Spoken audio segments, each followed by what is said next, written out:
आज जो है हम लोग जो है यूजीसी नेट पीवाईक्यू जो है उसको हम लोग देखेंगे, उसके ऑप्शंस को भी एनालिसिस करेंगे कि कौन कौन से क्वेश्चन जो है ज्यादातर पूछे गए हैं।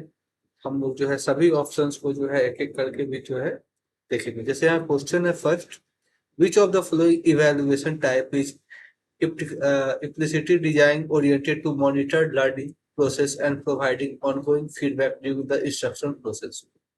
जैसे क्वेश्चन में कह रहा है कि ऑनगोइंग प्रोसेस, तो हम लोग जानते हैं जब भी हम लोग क्लास करते हैं या क्लास लेते हैं तो ऑनगोइंग प्रोसेस के लिए जो बेस्ट जो होता है वो फॉर्मेटिव इवैल्यूएशन होता है, ठीक है। और साथ साथ में आप यहाँ पे देख रहे हैं कि हमारे पास summative evaluation, diagnostic evaluation, criteria reference evaluation, इन तीनों को भी हम लोग साथ साथ देखते हैं। जैसे सबमेटिव इवैल्यूएशन जो है हमेशा जो है फाइनल में दिया जाता है, आखिरी में एंड ऑफ द सेमेस्टर दिया जाता है, ठीक है। डायग्नोस्टिक इवैल्यूएशन जो है ये चेक किया जाता है कि बच्चे का वीकनेस, स्ट्रेंथ, क्या डिफिकल्टी है, क्या नहीं है, इन सब चीजों को जो है हम लोग जो है डायग्नोस्टिक इवैल्यूएशन में देखते हैं।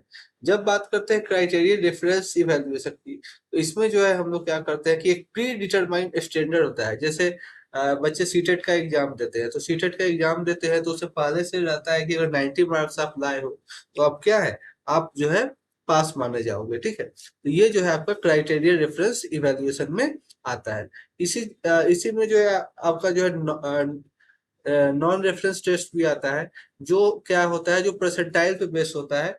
वो मतलब जो होता है डिफिकल्टी पे, इन सब चीजों पे लाई करता है, ठीक है। नेक्स्ट क्वेश्चन हम लोग देखते हैं।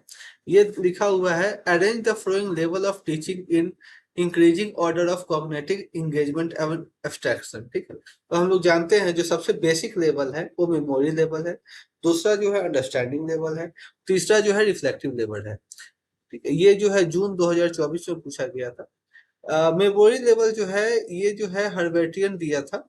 इसमें जो है बच्चे जो है सिर्फ रोट मेमोराइजेशन, फैक्ट्स, डिफिनेशन, ये सब चीज को बस रिकॉल कर पाते हैं। अंडरस्टैंडिंग लेवल जो है मॉरिसन दिया था। इसमें जो है बच्चे क्या करते हैं, किसी चीज के रिलेशनशिप को, किसी कॉन्सेप्ट को एक्सप्लेन करने में, अपने वर्ड में एक्सप्लेन करने में, रूल्स को समझने में जो है काम आता है। बात आती है रिफ्लेक्टिव लेवल की, तो ये जो है हंट दिए थे। ये जो है प्रॉब्लम सेंट्रिक जो है होता है कि अगर आप किसी सिचुएशन में, किसी प्रॉब्लम में है, क्रिटिकल थिंकिंग में है, इन सब चीजों में जो है आपका रिफ्लेक्टिव लेवल जो है काम करता है। तो ये तीन लेवल्स है। जो सबसे छोटा जो लेवल है मेमोरी लेवल है, उससे ऊपर जो है अंडरस्टैंडिंग लेवल, और तीसरा जो है reflective level. Question number third कहता है, which of the following digital learning platform is designed as a national coordinator for self-paced online post graduate non-engineering course under the स्वयं ecosystem, ठीक है। स्वयं के अंदर जो है कौन सा इसमें जो है नॉन इंजीनियरिंग कोर्स अंडर स्वयं इकोसिस्टम जो है काम करता है, ठीक है। तो इसका आंसर यूजीसी। यूजीसी जो है आपका जो है पोस्ट ग्रेजुएट लेवल पे जो है, क्योंकि क्वेश्चन में पूछा गया है क्या, ऑनलाइन पोस्ट ग्रेजुएट, ठीक है। यहाँ पे आपको दिखाई दे रहा होगा एनसीईआरटी भी है, आपके साथ जो है सीईसी भी है, नेप्टल भी है। लेकिन जब हम बात करते हैं एनसीईआरटी की, तो ये आपका स्कूल एजुकेशन पे बात करता है। सीईटी जो है आपका अंडर ग्रेजुएट की बात करता है। लेकिन हमारा यूजीसी जो है आपका क्या बात करता है, आपका post graduate non engineering course की बात करता है, ठीक है। और नेप्टल जो है, जो कि सबसे बड़ा कोऑर्डिनेटर है स्वयं का, ये जो है आपका इंजीनियरिंग वर्टिकल्स पे काम करता है। आता है क्वेश्चन नंबर 4। क्वेश्चन नंबर 4 में हम देख रहे हैं, in a choice based credit system a course that must be opted from a student as a absolute mandatory requirement to broaden their domain knowledge beyond their main discipline is term as, ठीक है। इसमें क्या कर रहा है कि बच्चे जो है क्या, जैसे हम लोग कोई भी जो है कोर्स करता है तो साथ में क्या करता है, एक इलेक्टिव कोर्स होता है, ठीक है। तो ये जो है वो क्या, वो अपने चॉइस के अकॉर्डिंग क्या कर सकता है, वो अपने उससे क्रेडिट भी बढ़ता है और वो अपने डोमेन को और भी जो है ब्रॉडर करने के लिए जो है क्या करता है, वो इलेक्टिव सब्जेक्ट लेता है, ठीक है। कोर कोर्स जो है वो क्या होता है कि जो आपका कोई भी आप कोर्स कर रहे हो तो उसके जो कोर कोर्स होते हैं वो डिजाइन होते हैं, उसमें आप कोई चेंजेस नहीं कर सकते हैं। पर इलेक्टिव चेंज कोर्स जो है वो आप जो है डिफरेंट डिपार्टमेंट से जो है क्या कर सकते हैं, पिक कर सकते हैं। फिर यहाँ पे एक आप टर्म दिखाई दे रहा होगा, एबिलिटी इनहांस कोर्स, ठीक है। ये क्या होता है कि ये जो है ऐसे कोर्स होते हैं जो आपके स्किल्स को डेवलप करने के लिए काम आते हैं। क्वेश्चन नंबर 5 कहता है identify the learner characteristics that directly reflect the emotional and social development of an adolescent learner, ठीक है। जैसे यहाँ ऑप्शंस दिखाई दे रहा है कि आपका 4 ऑप्शन है, तो यहाँ पे जो सबसे जो बेस्ट ऑप्शन है seeking validation and identity distinct from family system, ठीक है। कि हम बच्चे को जो है क्या कर रहे हैं कि उनको देख पा रहे हैं कि किस तरह से जो है फैमिली सिस्टम में जो है उसको वो देख पाते हैं कि उसको क्या क्या डिफिकल्टीज आ रही है, क्या क्या जो है लर्नर कैरेक्टरिस्टिक है जो उसके डायरेक्ट इसको रिफ्लेक्ट करती है इमोशनल और सोशल डेवलपमेंट को, ठीक है। जैसे यहाँ पे दिखाई दे रहा है कि सोशल इमोशनल डोमेन क्या होता है, seeking peer validation, establishing a personal identity, desiring emotional autonomy for parent structure। Cognitive domain में जो है आपको क्या आता है, हमें पता ही है, हमारे ब्रेन की डेवलपमेंट की बात की जाती है, ठीक है। क्वेश्चन नंबर 6 कह रहा है कि a researcher is trying studying the impact of innovative digital module on a student score. The researcher assigned classroom randomly introduced the tool to group A and keep group B on a regular textbook. What research paradigm is being executed? जैसे यहाँ पे दिखाई दे रहा है कि आपको जो है एक इंडिपेंडेंट वेरिएबल है और एक जो है आपका क्या है डिपेंडेंट वेरिएबल है। एक ग्रुप को क्या किया गया है कि आपको जो है एक जो है आपको जो है क्या किया गया है, एक ग्रुप को जो है आपको एक्सपेरिमेंटल ग्रुप माना गया है जिसको जो है डिजिटल मोड के द्वारा पढ़ाया जा रहा है, और एक ग्रुप जो है जो आपको ग्रुप बी है उसको जो है कन्वेंशनल मेथड से पढ़ाया जा रहा है।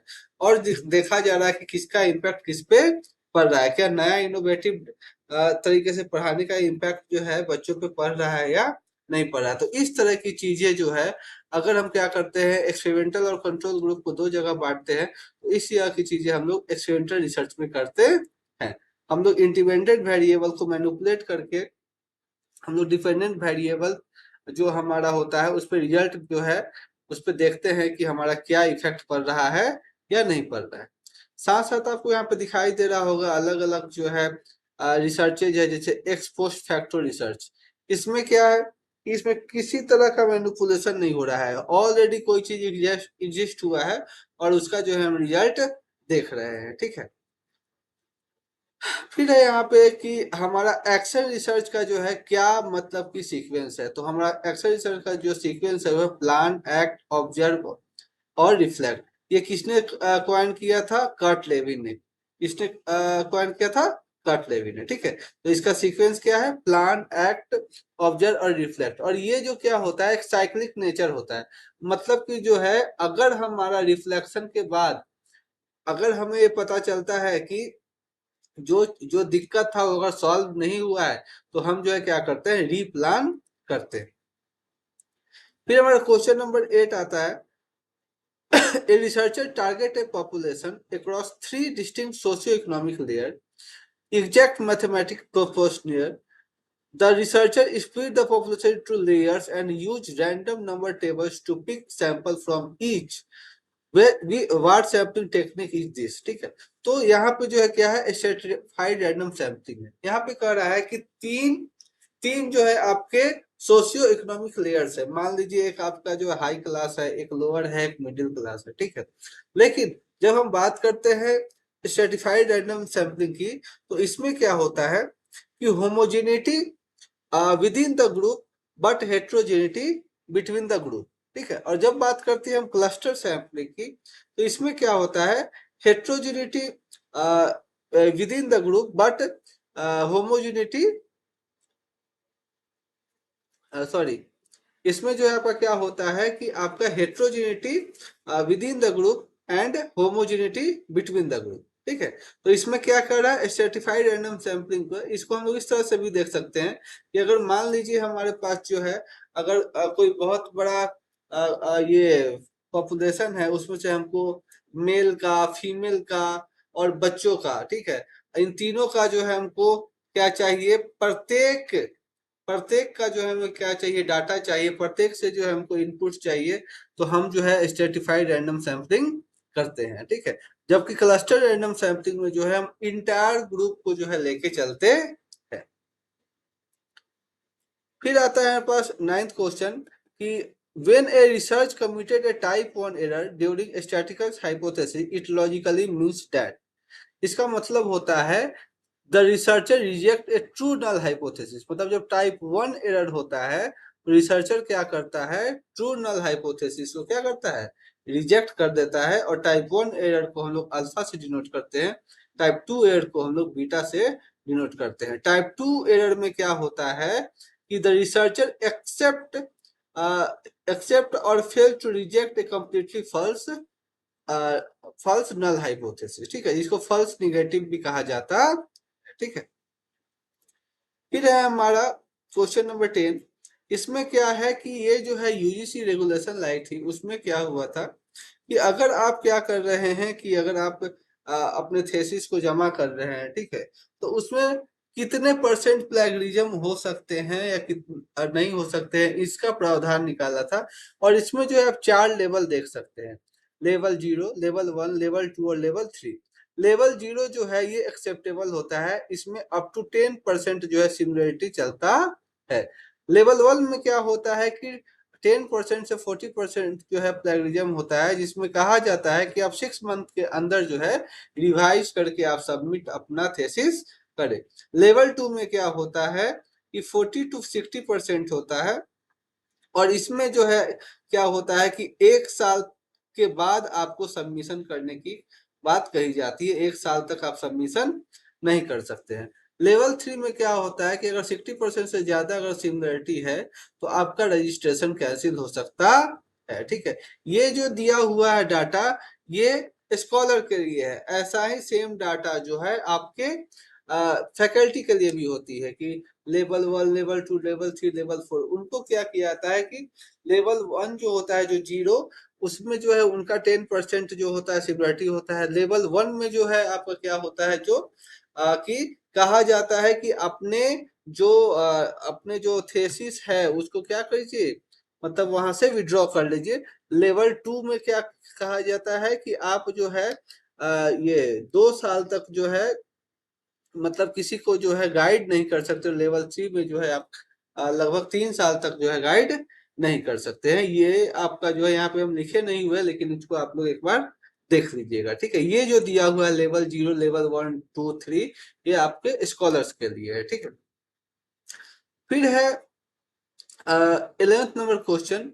What when a target audience interpret a communicator phrase completely different due to variation in cultural background, slang usage or vocabulary error, it constitute which category of barrier, ठीक है।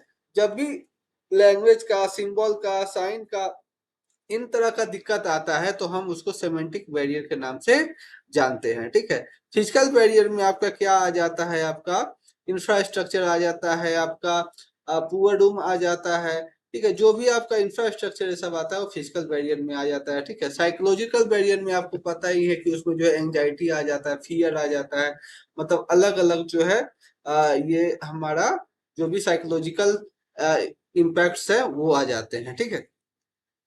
क्वेश्चन नंबर 12 जो है इसमें क्या कह रहा है कि when a sender transmit a message but the receiver current state of high anxiety anger deep precious distort the message actual meaning, ठीक है। जो अभी अभी हम लोग पढ़ रहे हैं कि साइकोलॉजिकल बैरियर्स में ये सब आता है, ठीक है।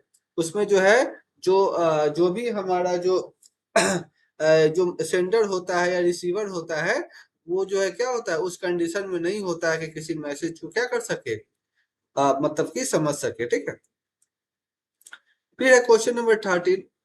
इसमें है the concept of kinesic in non verbal communication framework is explicitly concern with staying. अगर जहां पे भी ये काइनेसिक लिखा हो या काइनेटिक्स लिखा हो, ठीक है, ये जो है हमारा बॉडी मूवमेंट, पोस्चर, जेस्चर और फेशियल एक्सप्रेशन का बात करता है, ठीक है। फिर आता है हमारे पास यहाँ पे देखिएगा प्रोजेमिक्स लिखा हुआ है। ये जो है क्या है, the study of structure, space and interpersonal physical distance की बात करता है। पैरालैंग जो है हमारा क्या करता है, explore non verbal vocal component like tone, pitch variation and speed. Chronemic जो है हमारा बात करता है explore how time use communicate explicit social meaning. ठीक है, अब क्वेश्चन नंबर 14, इसमें जो है आपका दिखाई दे रहा है कि classroom communication that emphasize and egalitarian exchange, immediate multiple directional feedback loop and overlapping role for speaker and listener is best describe which model। ठीक है इसमें क्या होता है कि आपका जो है treat communication as a interactive process. इसमें क्या होता है, इंटरेक्टिव प्रोसेस होता है और पार्टिसिपेंट और सेंडर जो होता है वो लगातार एक दूसरे को फीडबैक दे रहे होते हैं।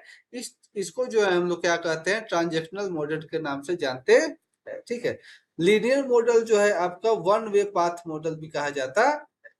अब यहाँ जो नेक्स्ट क्वेश्चन है कि अगर जो है कोई इंफॉर्मेशन है वो क्या हो रहा है, डाउन टू लोअर। ठीक है, execution order down to lower. ठीक है, अगर जो है क्या हो जाए, नीचे की तरफ जाते जा रहा है। ठीक है, कोई मतलब कि मान लीजिए वाइस चांसलर है, उसने क्या किया, अपना मैसेज पुट डाउन किया। ठीक है, वो नीचे जाते गए और सबसे नीचे जो है स्टाफ या स्टूडेंट्स के पास पहुंचा। तो ये जो है इसको क्या कहते हैं, डाउनवर्ड कम्युनिकेशन कहते हैं। अपवर्ड कम्युनिकेशन उसका उल्टा होता है, उसमें क्या होता है कि सबसे लोअर जगह से बात शुरू हुई और ऊपर तक बात गई। हॉरिजॉन्टल में क्या होता है कि सेम लेवल पे बात होती है। ठीक है, उसमें जो है कि आपका जो है कि अकर बिटवीन पीयर्स वर्किंग, जैसे कि मान लीजिए कोई टीचर है वो दूसरे टीचर से बात कर रहा है। ठीक है, डायगोनल में क्या होता है कि कोई जो है किसी से जो है अपना कम्युनिकेशन कर सकता है। क्वेश्चन नंबर 16 जो है यहाँ पे आपको दिखाई दे रहा होगा कि ये जो है आपका मिसिंग टर्म जो है कैसे सीरीज को फॉलो कर रहा है, 2, 6, 12, 20, 30, कैसे जो इसका नेक्स्ट टर्म होगा। तो यहाँ आप देख सकते हैं कि जो है दो दो का डिफरेंस है। जो हमारा नेक्स्ट टर्म जो होगा वो कैसे जो है, मतलब यहाँ पे दिखाई दे रहा है 6 - 2 4, फिर 12 - 6 6। तो यहाँ पे दिखाई दे रहा है इधर साइड कितना कितना का गैप है, दो दो का गैप है। ठीक है, तो यहाँ पे +2 हो जाएगा तो 12, मतलब 30 + 12 42। नेक्स्ट क्वेश्चन देख रहे हैं कि हमारा एक ट्रेन जो है 72 किलोमीटर पर आवर के रफ्तार से चल रहा है और हमारा जो है टाइम कितना दिया हुआ है, 15 सेकेंड दिया हुआ है। ठीक है, तो हमारा जो है डिस्टेंस पूछ रहा है कितना डिस्टेंस कवर किया होगा। तो सबसे पहले जो है ये किलोमीटर पर आवर में और ये सेकंड में है, तो किलोमीटर पर आवर को जो है मीटर पर सेकंड में चेंज करने के लिए 5/18 होता है। ठीक है, तो हमारा जो है क्या होगा कि इसको जो है चेंज करेंगे तो 20 मीटर पर सेकंड आ जाएगा और हमारा टाइम दिया हुआ है 15 सेकंड, दोनों को मल्टीप्लाई करेंगे तो 300 मीटर आ जाएगा। 18 नंबर क्वेश्चन में जो है हमारा क्या कर रहा है, average weight of classroom of 24 student is 50 kg। If the weight of the classroom is included, the average weight increase by 1 kg. What is the weight of the teacher? ठीक है, यहाँ पे कह रहा है कि 24 स्टूडेंट्स का जो है क्या दिया हुआ है, एवरेज वेट दिया हुआ है। ठीक है, कितना 50। तो हम लोग जो है नंबर अब जो हमारे पास होता है और एवरेज जो होता है, अगर दोनों को अगर मल्टीप्लाई कर देते हैं तो हमारा ओरिजिनल टोटल सम आ जाता है। ठीक है, कह रहा है कि अगर जो हम क्या कर रहे हैं कि क्लास टीचर को ऐड कर दे रहे हैं तो 1 kg जो है हमारा क्या बढ़ जा रहा है, हमारा जो है एवरेज वेट बढ़ जा रहा है। तो पहले कितना था 50, अब कितना हो जा रहा है 51। ठीक है, तो अब पूछ रहा है कि टीचर का वेट क्या होगा। तो अगर जो है हम क्या कर रहे हैं कि 51 को 25 से इंटू कर दे रहे हैं तो अब हमारा टोटल कितना आ जा रहा है, इतना। तो हमारा जो है 1275 में से 1200 घटाएंगे तो हमारा टीचर का वेट जो कि 75 kg है दिखाई दे रहा है। ठीक है, ये आपका नॉर्मल क्वेश्चन है। आपका जो है कंपाउंड कंपाउंड इंटरेस्ट का क्वेश्चन है कि हमारा डायरेक्ट फार्मूला पे पुट करना है। जो हमारा ये अमाउंट का फार्मूला है उस पे पुट करेंगे और हमारा कंपाउंड इंटरेस्ट निकल जाएगा। ठीक है, कंपाउंड इंटरेस्ट में क्या होता है कि सम अप होते जाता है, हमारा जो प्रिंसिपल जो है कि क्या होता है, सम अप होते चला जाता है, जो हमारा यहाँ पे दिखाई दे रहा है। ठीक है, कि हमारा पहले 10,000 था, उसके बाद 1,000 और ऐड हुआ था 11,000 हुआ, फिर 10,000 फिर 10% इसका हुआ तो ये हुआ। तो हमारा नेट जो है टोटल कंपाउंड इंटरेस्ट कितना हो गया 2100। सिंपल इंटरेस्ट और कंपाउंड इंटरेस्ट में अंतर यह होता है कि सिंपल इंटरेस्ट जो होता है वो हमेशा बराबर होता है, पर कंपाउंड इंटरेस्ट जो है एनुअली चेंज होते रहता है। क्वेश्चन नंबर 20 को अगर हम देखें तो इसमें जो है ये जो है कोडिंग डिकोडिंग का क्वेश्चन है। इसमें आप देख रहे हैं कि टीचर को जो है कोड किया गया है VGCEJ में, और पूछ रहा है कि स्टूडेंट का कोड क्या होगा। तो इसमें दिखाई दे रहा होगा आपको कि +2 सभी में क्या हो रहा है, +2 हो रहा है, ठीक है। तो हमारा स्टूडेंट में भी इसी तरह +2 करेंगे तो हमारा डी आंसर है इसका। फिर हमारे पास यहाँ पे जो है ये सिलोनिम का क्वेश्चन है कि हमारा जो है all scientist are rational individual, तो is guaranteed as completely true, which of the following can be immediately received as false by the classical square of position, ठीक है। इसमें जो है कह रहा है कि कौन, अगर हमारा स्टेटमेंट दिया हुआ है तो कौन कौन सा इसमें स्टेटमेंट जो है वो गलत होगा, ठीक है। तो इसका जो रिजल्ट हमारा दिखाई दे रहा है, इसका नीचे एक्सप्लेनेशन भी दिया हुआ था, इसका जो है बी और सी जो है हमारा नहीं होगा। जब भी अगर पॉजिटिव स्टेटमेंट दिया रहता है, तो अगर निगेटिव कंक्लूजन दिया हुआ है तो सबसे पहले साइड हो जाता है। तो यहाँ पे दिखाई दे रहा है नो साइंटिस्ट और नॉट रेशनल लिखा हुआ है, तो ये गलत है, ठीक है। तो इसका आंसर हो जाएगा both B and C are false. फिर हम देख रहे हैं क्वेश्चन नंबर हमारा 23, ठीक है। क्वेश्चन नंबर 23 में कह रहा है कि no one has ever proven definitely that ghost do not exist, therefore ghost must exist. मतलब इसमें क्या है कि अगर कोई चीज साबित नहीं हो पाया है तो उसको इग्नोर कर दो। इस तरह की चीजें जो है अपील टू इग्नोरेंस में आता है, ठीक है। फिर आता है हमारा नेक्स्ट क्वेश्चन।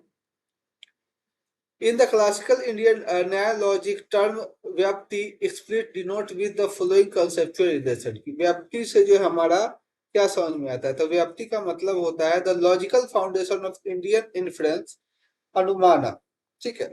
इसका मतलब क्या होता है, अनुमाना, ठीक है।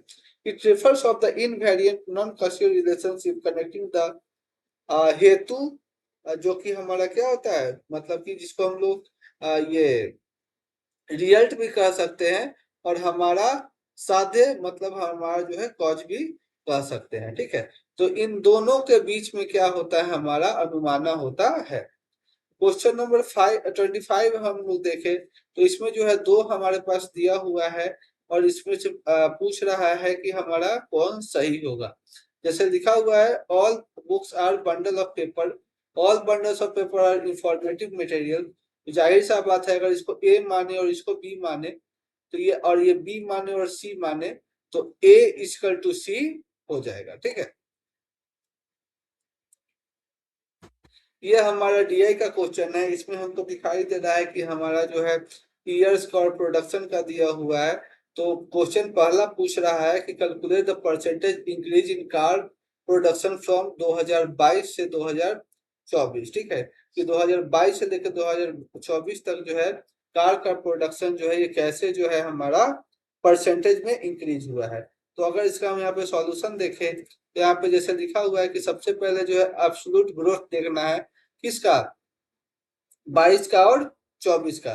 तो 22 का जो है हमारा कितना, 24 का कितना है 80, 22 का कितना है 50, तो वैल्यू चेंज कितना हुआ 30। और हमको किसके बेस से दिखना है, हमको देखना है 2022 के बेस से। तो 2022 का बेस कितना है 50, तो 30/50 इंटू 100 कितना हो गया 60%। फिर आता है उसी का नेक्स्ट क्वेश्चन में, ठीक है, कि refer to the car production, what is the exact mathematical ratio of car production in 2021 to 2023। अब 2021 में हम देख रहे हैं कि हमारा कार प्रोडक्शन कितना है 40, और 2023 में कितना है 65। तो इन दोनों का जब हम लोग रेशियो निकालेंगे, ठीक है, तो हमें पता चलेगा इसका जो है 8:13, ठीक है। जैसे यहाँ पे दिखाई दे रहा है कि इसको सबसे पहले कि 40/65 किया गया है। तो इसको जब हम कैलकुलेट करेंगे, अगर 5 से काटे तो ये 5 8 जा और 5 13 जा, ठीक है। तो 8:13 आंसर। फिर हम देख रहे हैं कि क्वेश्चन नंबर 28 को, ठीक है। तो इसमें आपको दिखाई दे रहा है कि क्वेश्चन पूछ रहा है an academic receive an email that look exactly like an official notification from their university portal requesting urgent verification of login text via an embedded web link. What cyber threat framework is this? ठीक है, मतलब कि लग रहा है कि किसी official notification की तरह है और इसमें हो रहा है कि आपको वेरिफिकेशन मांगा जा रहा है, लेकिन ये जो है और ये वेब लिंक की तरह भी देख रहा है, लेकिन ये एक फ्रॉड है। ये किस तरह का साइबर थ्रेट है? ये जो है आपका फिशिंग स्कैम है। फिशिंग स्कैम जो होता है a social engineering attack that is use spoofed communication और interfere to mimic trust institution and trick user to surrendering recursion और सिस्टमेटिक डाटा। ठीक है, सेंसिटिव डाटा को या कोई भी डाटा को जो है चुराने के लिए जो है ये फिशिंग स्कैम का यूज किया जाता है। यहाँ पे एक दिखाई दे रहा है आपको रैंसमवेयर का। रैंसमवेयर जो है क्या होता है कि ये फाइनेंशियल पेमेंट में डिमांड होता है, जो कि क्या होता है कि आपके डाटा फाइल को क्या करता है, मतलब कि इफेक्ट करता है। ठीक है, वो भी डिमांड पे। ठीक है, फिर यहाँ पे ये हर साल ये क्वेश्चन आता है, इसको एक बार देख लीजिएगा बहुत ध्यान से कि अगर जो है आपको क्या है कि इसको इवेलुएट करना है, 25 के बेस 10 दिया हुआ है, तो इसमें क्या करना है, हम लोग जानते हैं बाइनरी वाला क्वेश्चन है। ठीक है, तो इसको याद रखना है कि इसका हमको जो रिमाइंडर आता है वो 0 आएगा या 1 आएगा। ठीक है, तो 0 और 1 के फॉर्म में जब आता है तो उसको उल्टा हम बस करके लिख देते हैं। जैसे हमारा क्वेश्चन है 25, इसको 2 से डिवाइड किए तो 12 आया। ठीक है, कितना बार में उसका रिमाइंडर क्या आ गया, 1। फिर ये जो 12 आया फिर यहाँ पे आएगा, फिर इसको 2 से डिवाइड किए तो 6, रिमाइंडर क्या आ गया, 0। फिर 6 को यहाँ लाए, फिर इसको 2 से डिवाइड किए तो कितना आ गया, 3। फिर जो है हमारा रिमाइंडर क्या आ गया, 0। फिर 3 को 2 से डिवाइड किए, कितना आ गया, 1। फिर 1 को 2 से डिवाइड किए तो हमारा कितना आ गया, हमारा रिमाइंडर आ गया, 1। अब ये इसको उल्टा करके हम क्या करेंगे, इसको लिखते चले जाएंगे। ठीक है, ये हमारा जो है दिखाई दे रहा होगा, आंसर क्या आ जाएगा, 11001। ठीक है, 11001। ठीक है, 11001, ये उल्टा करके हम इसको देखते हैं कि 11001। ठीक है, हर बार हमें ऐसा ही करना है। फिर आता है क्वेश्चन नंबर 30 में, इसमें पूछ रहा है कि सबसे फास्टेस्ट डाटा एक्सेस स्पीड किसमें होता है। तो इसमें क्या क्या मेमोरी में होता है। क्या क्या मेमोरी जो होता है, जो सबसे फास्टेस्ट होता है, उसके बाद रैम होता है, फिर एसएसडी होता है, फिर एचडीडी होता है। ठीक है, फिर आते हैं नेक्स्ट क्वेश्चन में। ये जो हमारा 31 नंबर क्वेश्चन है, इसमें जो है क्या पूछ रहा है कि कार्बन कॉपी और ब्लाइंड कार्बन कॉपी में क्या अंतर है। तो कार्बन कॉपी में क्या होता है कि हम अगर कोई मैसेज कर रहा है, मेल कर रहे हैं, तो जो है जितने भी उसमें जो पार्टिसिपेंट है उनको सभी को दिखाई देगा। पर ब्लाइंड कार्बन कॉपी में क्या है कि जिसको हम लोग भेज रहे हैं, भले उससे बहुत सारे लोग जुड़े हुए हैं, लेकिन जिसको भेजेंगे उसी को बस वो मैसेज दिखाई देगा। ठीक है, फिर क्वेश्चन नंबर 32 पूछ रहा है, which of the following message software program runs silently on the system to capture use key strokes password and banking data without authorization। ठीक है, बिना ऑथराइजेशन के आपके सभी चीजों पे जो है ये हावी होने लगता है। ये जो है नाम ही क्या है इसका, स्पाईवेयर, जो है एक मतलब कि एक स्पाई की तरह आता है, जिसको की लॉगर भी कहते हैं। ठीक है, और ये आपके डाटा को इफेक्ट पहुंचाता है। ठीक है, बिना आपके ऑथराइजेशन के। ठीक है, फिर है क्वेश्चन नंबर 33, इसमें से पूछ रहा है कि सबसे ज्यादा जो है सिक्योर डाटा जो है हमारा किसमें होता है, किसमें जो है डाटा ट्रांसफर सबसे सिक्योर होता है। तो हमारा जो है HTTPS, एस डिपेंड एस मतलब क्या होता है, सिक्योर। ठीक है, इसका फुल फॉर्म है hyper text transfer protocol secure. फिर पूछ रहा है क्रोनोलॉजिकल बताना है कि सबसे छोटा कौन है, सबसे बड़ा कौन है। तो सबसे छोटा जो होता है मेगाबाइट होता है, उससे बड़ा गीगाबाइट होता है, फिर टेराबाइट आता है, फिर पेटाबाइट आता है। ठीक है, फिर जो है हमारा क्वेश्चन 35 में पूछ रहा है कि जो हमारा मॉन्टेरो प्रोटोकॉल जो था, जो 1987 में आया था, वो किस पे बात करता है। तो वो जो बात करता है कि जो हमारा ओजोन लेयर जो मतलब कि डैमेज हो रहा है उसको ठीक करने की बात की थी। उसको जो है उस पे जो है ये कॉन्फ्रेंस बैठा था। ये जो है क्या था, मॉन्ट्रियो प्रोटोकॉल जो था, इसमें सीएफसी को जो है बैन करने की बात कही गई थी, उसका अल्टरनेटिव खोजने की बात कही गई थी। फिर जो है सस्टेनेबल डेवलपमेंट गोल तो क्वेश्चन नंबर 36 आप देख रहे हैं, ठीक है। क्वेश्चन नंबर 36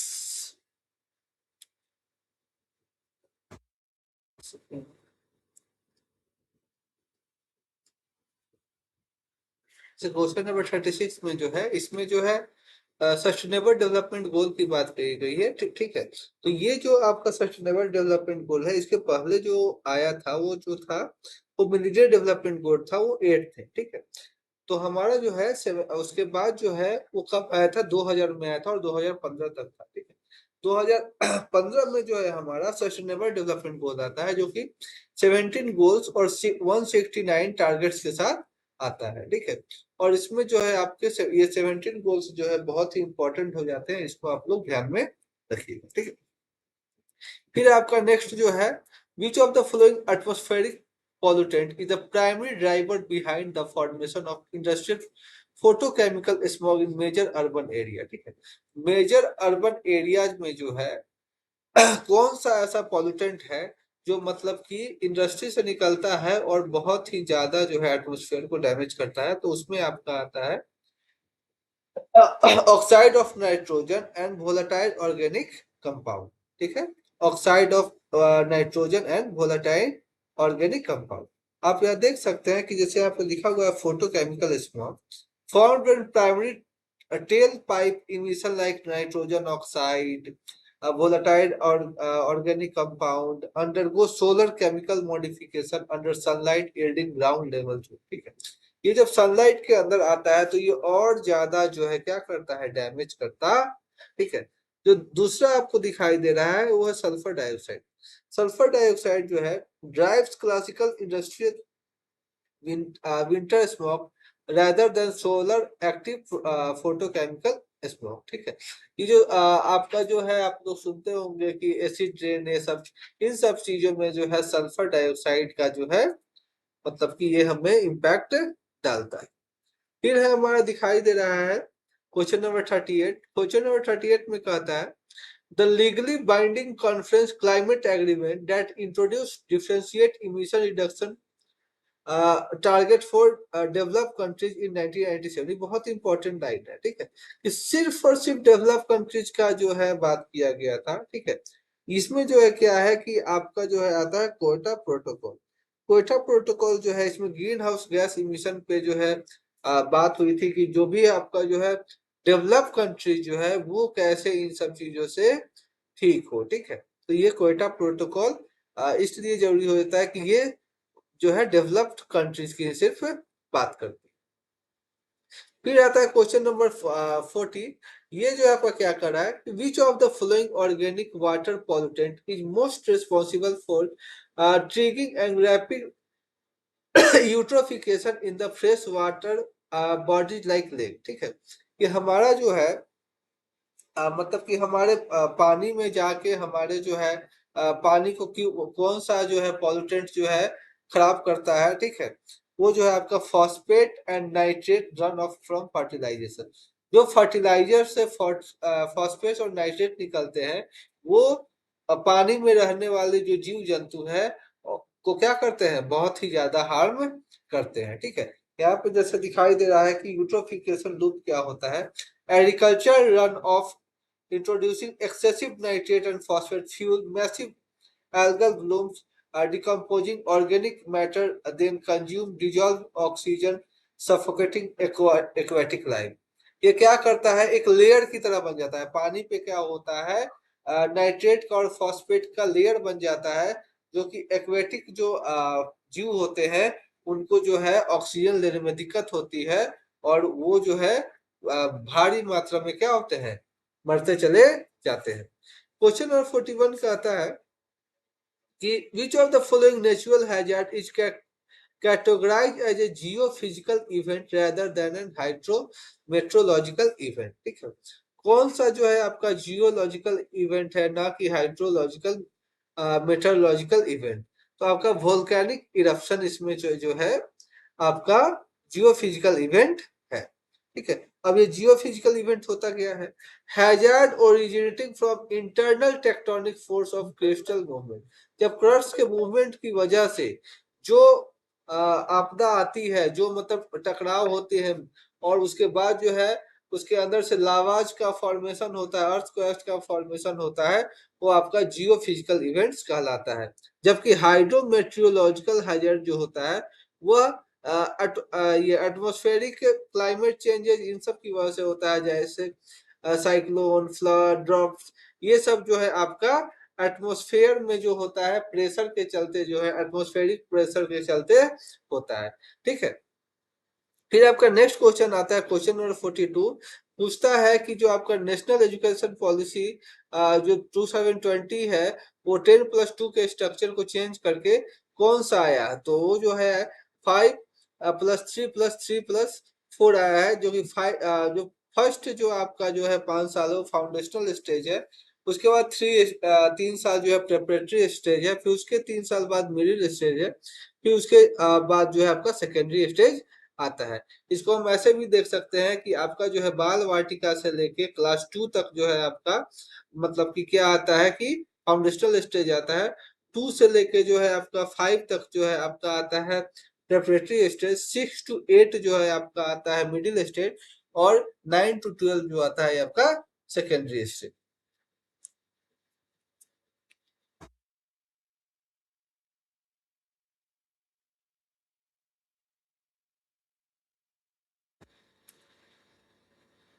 फिर आपका क्वेश्चन नंबर 47 कह रहा है कि the national institutional ranking framework was officially launched by the Ministry of Education to rank Indian higher education institution based on how many core parameter। ठीक है, जो NIRF की जो NIRF जो है, जिसको मिनिस्ट्री ऑफ एजुकेशन जो ऑफिशियल लॉन्च किया है, ताकि इंडियन हायर एजुकेशन इंस्टीट्यूशन को क्या दे सके, रैंक दे सके, उसके क्या क्या पैरामीटर्स है।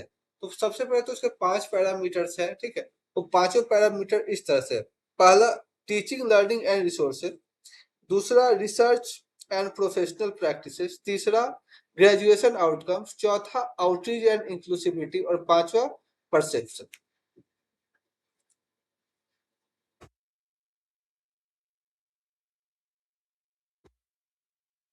फिर क्वेश्चन 48 आता है कि when an author use a reading passage text to systematically analyze data trends, mainstream neutrality and avoid any emotion value judgment, the structured tone of the passage categorized।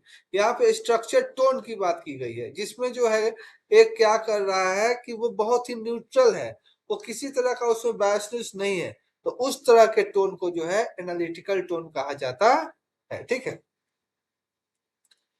फिर हमारा आता है क्वेश्चन नंबर 49।